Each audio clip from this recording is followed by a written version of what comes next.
Si tu vehículo hace este ruido, esto puede estar pasando. A veces nuestros motores nos avisan ciertas fallas con unos sonidos.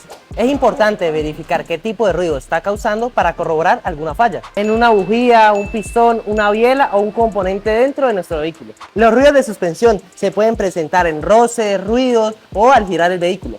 Algo nos está avisando que no está trabajando bien en nuestra suspensión. Hay que hacer un chequeo general. Buje, amortiguadores, tijeras o etc. Si tu vehículo está fallando, tráelo a VIP Cars.